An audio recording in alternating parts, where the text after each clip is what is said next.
Hi everyone, welcome to the Topologies live stream of Teams. My name is Matthew Skelton, I'm the co-author of the book Topologies. And I'm looking forward to today's session. We're going to look at the story of Telenet and how they applied Topologies principles to transform the entire organization. So that's a telco in Belgium. And I'll introduce my guest in a moment or two. First of all, just want to run through one or two things that are interesting just recently that have emerged, particularly in the Topologies community. And two discussions in particular that I want to look through. This one here around leadership as a platform. I'll put the post in the. We'll be able to show that in a minute. Anyway, the community is here. Go to community.teamtopologies.com. There's a great conversation here started by Alesh, and it's based on this concept that we can use the Topologies principles to provide a new model for leadership, or a kind of new old model for leadership, really, because it's very similar to kind of servant leadership and those kind of approaches. But anyway, it's using like a Topologies lens to look at leadership in a different way. This actually connects through to the work that Telenet has done over the last few years, which we'll see emerge in a few minutes. But the key idea is, like, what would it take for other people in the organization to be able to consume strategy, direction, intent, kind of ways of working and so on, like consume that as a service from the leadership, and leadership sees themselves as effectively like a platform or like an enabling team or a combination of both to uplift the capability in the rest of the organization to help them do really good work. Like it's a very different way of thinking about leadership compared to what most organizations do.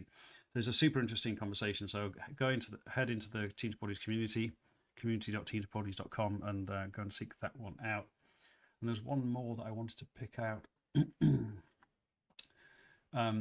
which is actually this one here in Telecom. There's an interesting article about how Telecom Argentina is using Topologies principles to help transform. That's actually a case study or an article that also mentions Red Hat. So Red Hat have been at the forefront of using Topologies ideas for a very long time.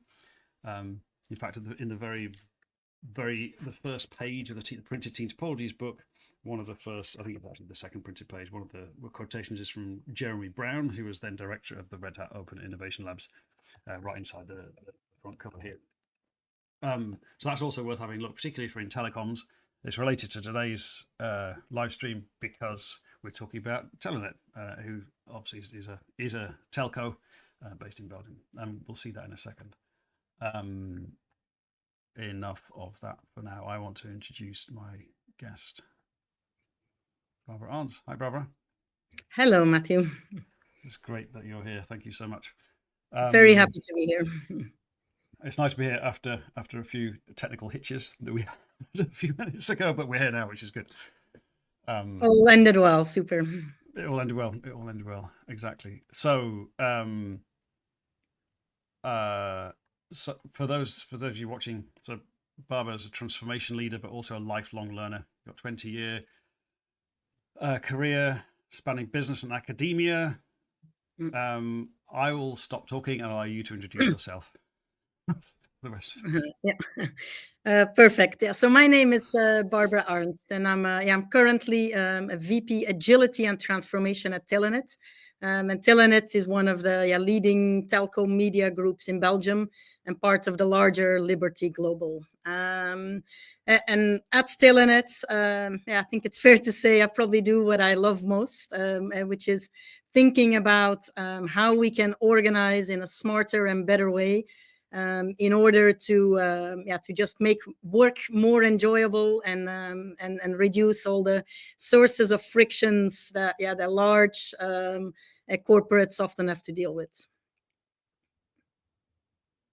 You actually, what's fun and why I've loved kind of talking to you and working with you is that you actually like this you like these gnarly challenges. You like these kind of difficulty of making these kind of changes inside organizations, which lots of people find very challenging, right? Because it's a complicated thing.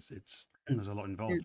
But this is something you gravitate towards, right? And you're doing a PhD even in this space, which is kind of like PhD is hard enough. but then you're doing it in a very hard topic. Do you want to share a little bit about that and kind of or other aspects of your background, because you've got quite a varied background as well for different perspectives into challenges around like transformation and things. Yeah, no, very happy to. No, so indeed, so I've worked for over 20 years, and I've been privileged enough to work in lots of different fields. So I was a strategy consultant for over 12 years, worked in scale-ups, worked in telco, worked in private equity. And one of the red threads that I see coming back a lot is that a lot of the mind space and the energy of leadership goes on the strategy side of things and thinking what a company has to do. But what I've seen happening all over again is that actually where the biggest losses are or sources of frustration is often in how the work is organized. And it baffles me that as a leadership community, we don't always spend equal amounts of time or mind space on those things. And that's led me to do the job that I do now, but also try to understand this a bit more from a theory and academic side.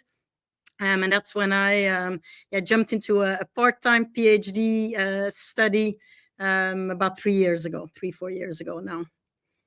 You're not allowed to ask people. It's forbidden to ask PhD students like, "How's it going?" Right, so we won't ask that question. You're not allowed to ask people like, "How many words have you written?" Oh, it's forbidden, basically. It's not forbidden, but it's. I think the good answer with a PhD is as long as it takes. But what I'm interested in a PhD, and also what my field of research is more on the process side of things.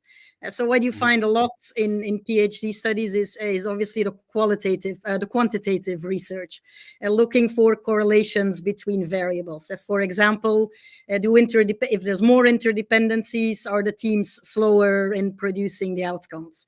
And there's a lot of PhDs who focus on answering those type of questions, or a lot of research. But what I'm trying to do is look at the why and the processes that lie behind that.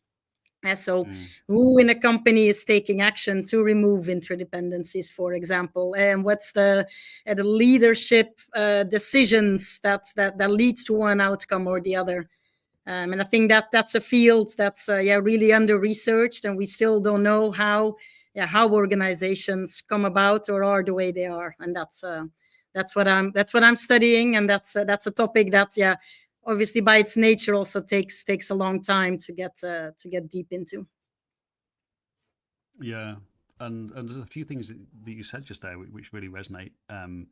That question about who in the organization is actively trying to remove interdependencies, like, to be honest, that question doesn't make sense to lots of organizations, maybe most leaders, because they just don't even think about it in those terms, which kind of maps back to what you said about like thinking about how the work is done is at least as important as the strategy part, if not probably more important, because like ideas are relatively cheap and easy to come by, but actually making the work actually happen in a scalable, sustainable, humane kind of way is way more tricky.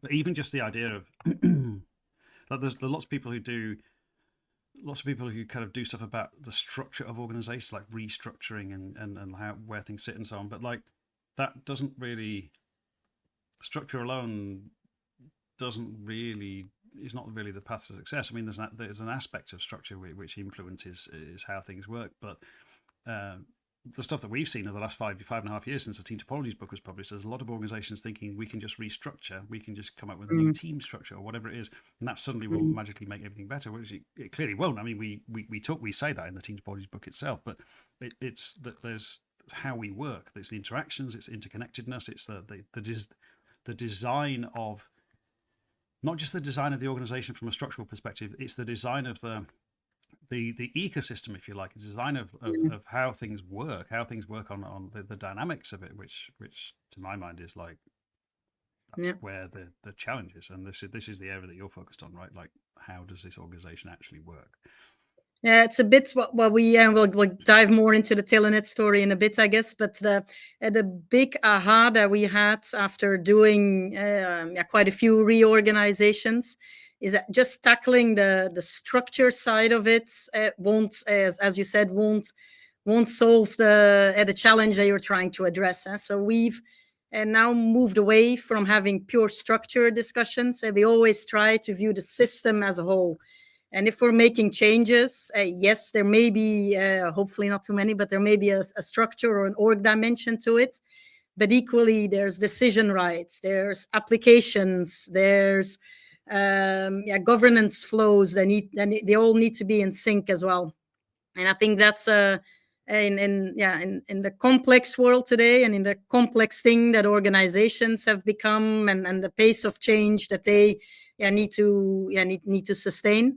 It's having that system lens and having leadership be willing to take that system lens that really makes a difference. And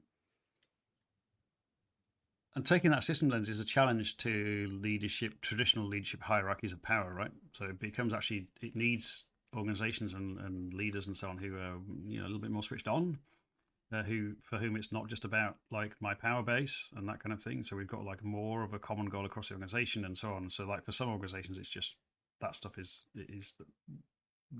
the more system view. This is really tricky to get to, I guess, because the organization, ultimately, the people involved don't want to do that. They're really, when push comes to shove, they're really optimizing for their own fiefdom. For their own silo. I think that's a bit the two types of organizations that you see, and the ones who are still thinking and breathing silos, and or do you take a more networked ecosystem view where obviously as a leader you have things within your own scope to manage, but I think the conversations that you have on how do we make the system as a whole work, I think they're equally interesting and equally important. Let's talk about Telenet, because this has been your life, or your work life, at least for the last few years, right? We met back in 2020, maybe 2019, 2020, I think, and we did just before COVID. Just before, and then during COVID, we did some workshops, didn't we? We did some workshops online that kind of helped to frame a few things. But let's have a look. So there's a case study on the Team Topologies website, organization-wide business agility in telecoms with Team Topologies at Telenet. So you helped to, you wrote this, and we had some input from my colleague Joao as well, Joao Rosa. We're not going to go through this like in detail here, but it'd be good to like get a feel for what's going on. There's lots of complex interdependencies. We're thinking about Team Topologies principles and applying that across the whole organization. To talk us through. We might come back to some diagrams and things in a minute, but talk us through this story. Like, what's the challenge? What led you to think about kind of Team Topologies and related approaches, right? As part of this transformation, and then paint a picture of like where things are now and where things are likely to go in the future. No, happy to. I think if you look at our agile story, it started back in 2018, and Telenet, and I think as many, especially large corporates or companies at the time, we jumped on the Spotify ship. It was and I guess everybody who's listening into this will be familiar, but the simplicity of the model with a bunch of tribes, a bunch of squads, and some chapters to tie the glue together, gave a really intuitive and appealing way to modernize and break the silos in large organizations. And that's exactly what Telenet did already in 2018. And we implemented the Spotify concepts across our organization at the time. And invested a lot in getting all of our people on board with the new lingo and with all of the agile practices and ceremonies, etc. But 2 years into that journey, we realized that while we liked the philosophy and the DNA that Agile had introduced in the company, we were tying ourselves in knots. We had lots of teams, lots of interdependencies. To get anything produced took a hell of a long time, and we were on many fronts. I think we weren't meeting what we'd set out to achieve with this transformation.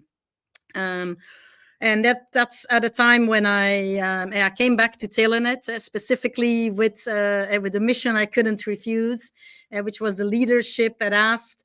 Can you help us assess the transformation? Where are we now, and how do we take it? How should we take it forward? And that's indeed, Matthew. That's when we first started talking and started looking at team patterns and just disentangling the way all of the Telenet teams were interacting with each other. And that I think the notions that you brought forward resonated a lot with us as well. The idea of limiting cognitive load for teams, thoughtfully managing interdependencies, being aware of which role in the broader ecosystem that each team should play. All of those, sounded like they were very good things.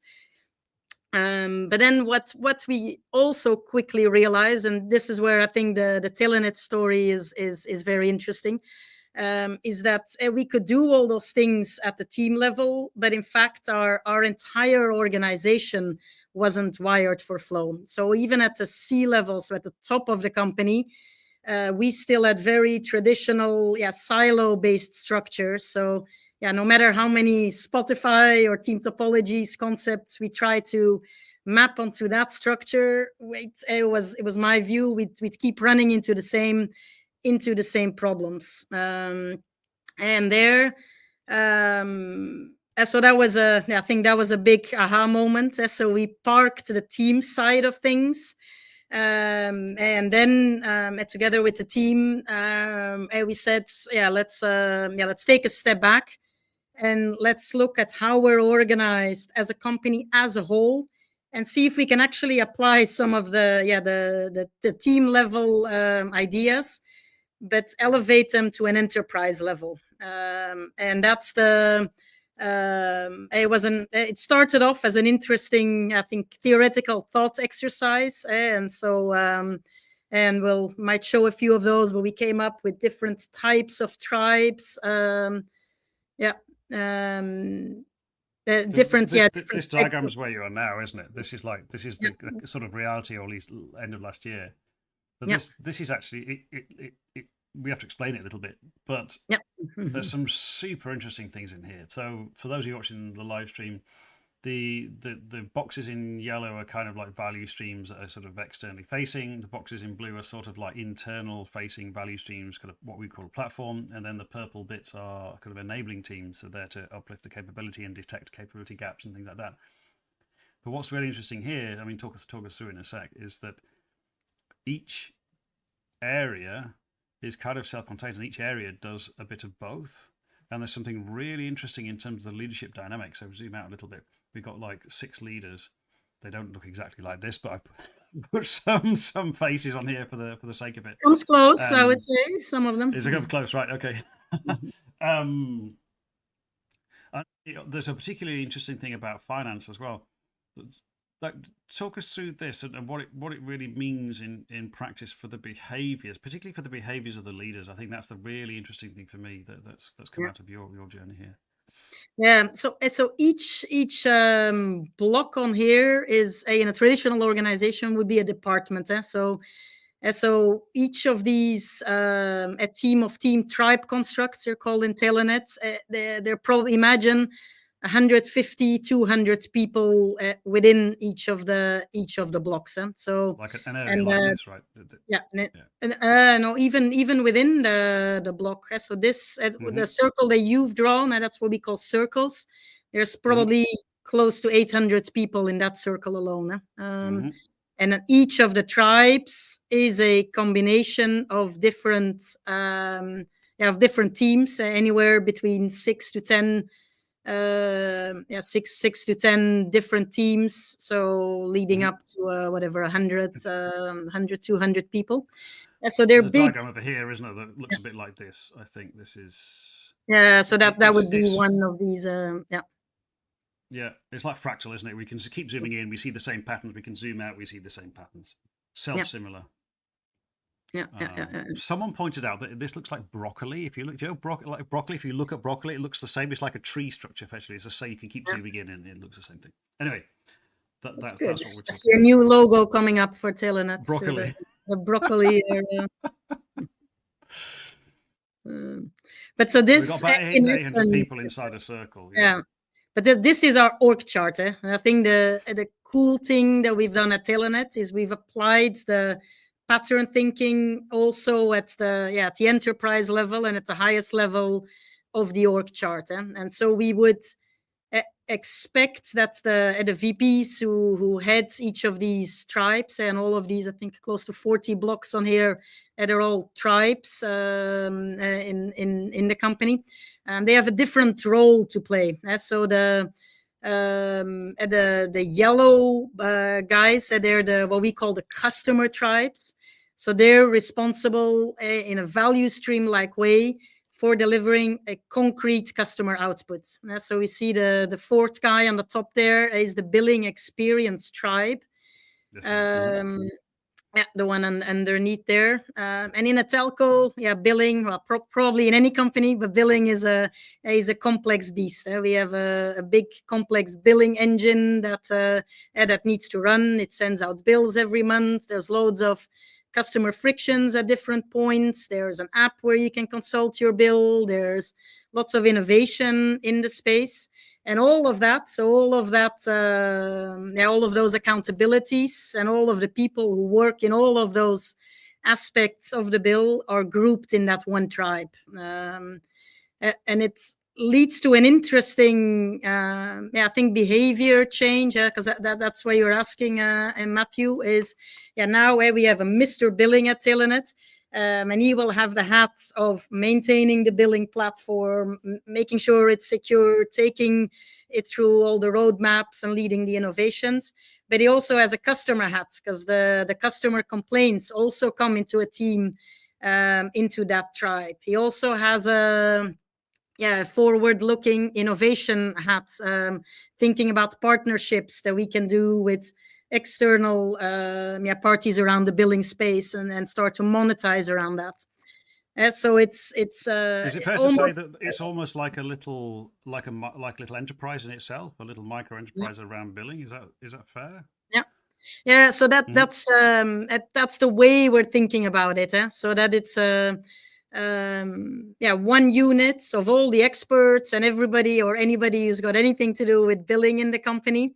They're bundled there, and it allows the close learning loops between the teams. So in our old model, the billing platform was physically in one end of the company, and in one silo, and the people who were managing and improving the business, the consumer experience, and building the app, and then taking away all the frictions in the billing journey, they were completely somewhere else, and not always talking to each other. And it's just bringing them closer and having one mission for this tribe, which is around getting an as frictionless bill out there as possible every month. I think is where you see the magic happening. And so that kind of that balance now. So all of the circles, all of the different effectively sort of mini enterprises, whatever, they've all got some end customer kind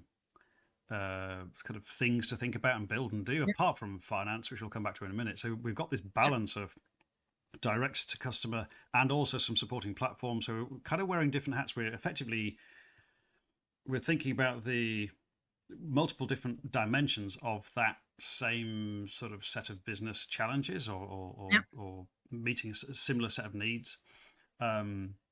So it's a more, I guess, tell me if I'm wrong, but it feels like that would end up being like a more holistic offer to meet a certain set of user needs. Yeah, I think that's right. And what else is interesting around this picture? Another dynamic. You have all of the yellow colored tribes here. They all have a customer output, and obviously billing.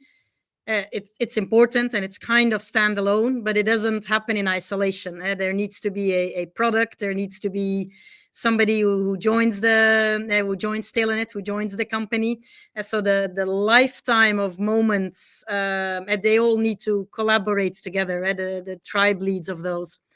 And so overlaying, this picture is a portfolio layer where we collaborate and orchestrate on initiatives that go towards the customer. And so while each tribe has a discrete output that is his or her domain, in a lot of cases, especially the yellow tribes, when we're launching a new product nationwide or we're expanding our offering, they would collaborate across tribes to make that happen. Yeah. Mm-hmm. And then the blue guys, our blue guys are the platform guys. Yeah. But the finance is really interesting here because effectively the way that this looks to me, finance and strategy, we're doing strategy and finance as a service. Like strategy and finance are supporting the other initiatives. Yeah, which is a little bit like the servant leadership stuff we talked about before, and like the leadership as a platform stuff before. So this is a very different view of thinking about finance and strategy. In the past, finance and strategy were the things that were driving other behavior. You must do this stuff. If we see it in a Teletopology sense, they're supporting and enabling and accelerating value flow. And I think that mindset shift for me, based on conversations I have, feels like a really big game changer. Yeah. Is that a thing? Is that mindset shift like happening? Is that helps with different ways of working? Yeah, no, I think you summarized it nicely. Yeah, so the role that's the finance and the strategy at tribes play in the whole ecosystem is more enabling. So we use phrases like they're leading from the center, and their main mission is not to top down steer, but to really orchestrate and connect the dots and help everybody make the right choices and bring to life the trade-offs that we as a company need to make. But they do it not from a position of power, but really with an orchestrating and enabling mindset. And what it brings is that the tribe leads have different conversations, and we try to and the teams facilitate that through orchestrating across the different revenue streams. We have a set of meetings that do that, but it's helping bring those trade-offs to life and facilitating the process where those conversations take place. And I think that's really refreshing because it allows the customer tribes to retain the ownership that they should have, but do it in a way that's coordinated with their colleagues left and right. And if we didn't have those guys, then each little block in this picture would need to point handshake with with other tribes, and that would quickly become very messy. So that's why we envisioned this enterprise group of people who, with precisely that mandate, are taking up that role. But the knowledge, the knowledge and the guys who make it happen, they're in the yellow and in the blue tribes. So they're in the lead, and I think that's that's a key part of the model. Yeah. And just remind me, is it 4.5, 5 or 5,000 people total, right? A bit less than that, and but with together with our partners, of course, who are super important in the ecosystem. Yeah. Something like this. Okay. So this is really cool, and you've actually spoken about this, haven't you, and written about it. There's a really nice article on the IT Revolution website where you're talking about some aspects of this. And I think this was based on your talk at the Enterprise Technology Leader Summit, right? Yeah. This one here. There you'll see them again. You see the different colors here. Different color. This is your journey, basically. So this rewiring the telco operating model, learnings from Telenet. I like the idea of rewiring it. It's kind of cool, right? Because we've got all the wiring from telecoms, historically at least. I think Are you speaking somewhere else coming up soon? Yeah, Vegas should be the next. So at ETLS, which will be at the end of the summer. That's ETLS Vegas. In Vegas in September. Yeah. Insert. Here we go. This one here. Do you know? Is it online already? No, not yet. But, it's not yet, but it's this one here. Yeah. But it's interesting because it'll be my third time, and you see the journey and the thinking of Telenet and of our model evolve. Where when I first presented this, what you see here had just gone live, and we were super proud at Telenet as well of the different stripe structures, the logic of the model, and then I said this is what we expect will happen in terms of behavior and in terms of benefits. And then the second talk was a year later when we'd been live for a year. And then some things happened. Some things proved more difficult to change or proved a bit stickier. So I think that's interesting. So this will be now a year later still, and see we already got a lot of learnings. So like continuous progress updates, basically continuous learning. That's a nice but way to do it. It's how we started with my PhD idea as well. This is an ongoing an ongoing momentum. There is never a one-off reorg. It's a continuous inspect and adapt and sense. Which is what Team Topologies is supposed to help with. Is with that like sensing and the language and the patterns and things. Definitely. I mean, I'm really inspired. I'm really inspired by your like commitment to this, and I mean the combination with the PhD learning and things, like to ground it in some research and things. But just to see this like kind of happen, you've clearly had, you and other people, right? So the CEO was involved, obviously, but like you and a bunch of other people, like really leading, like showing some really amazing, like forward-thinking direction and like proper leadership in this space. I think it's amazing to see. Like I would wish I could be more involved. I was involved at a very tiny bit at the beginning, right? But then kind of wasn't massively involved with a huge amount, apart from having written the book, of course. But I feel like I want to be inside the organization to kind of feel it and we'll invite you over. Let's as we it'd be amazing to see the 3.0 version, which is what's next. So it's coming soon. That's really good. Okay, so we are coming towards the end. Anything else you want to share before we wrap up? Any maybe takeaways or anything else? People can find you on LinkedIn, can't they? And I've got a LinkedIn profile. So and I'm always super interesting to hear what other companies are I think what the struggles companies are facing. I think we have a good grasp of those, but how companies are sustainably addressing the continuously improving the way of working, I think is super interesting.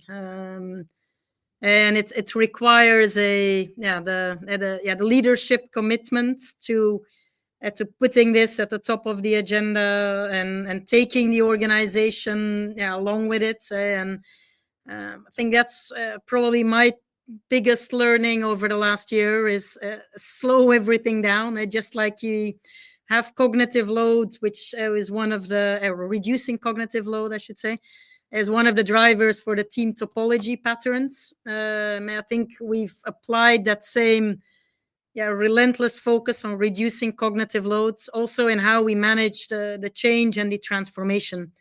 So sticking to a few concepts,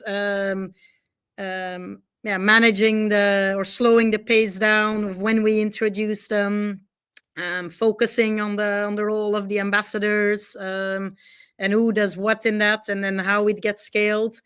So a lot of the basic principles of how we started this with flow, reducing cognitive loads, I think we continue to apply them even in the change, and I think that's that's super important because there's a lot of change coming at us. And the next years. And will continue to be, right? I mean, the new technologies like generative AI and a whole bunch of these things, and different trade relationships and different regulation to address AI and everything else.